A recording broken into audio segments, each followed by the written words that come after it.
If you think bravery comes in big sizes, wait until you hear about Whiskers, the tiniest hero.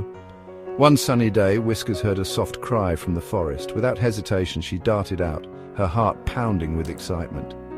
Deep in the woods, she found a small bird trapped in a bush, its wings fluttering in distress. Whiskers, though small, was determined. She carefully untangled the bird, her paws gentle but quick.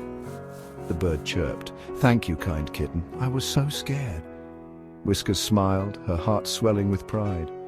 Back home, she shared her adventure by the fireplace, her family listening with wide-eyed admiration.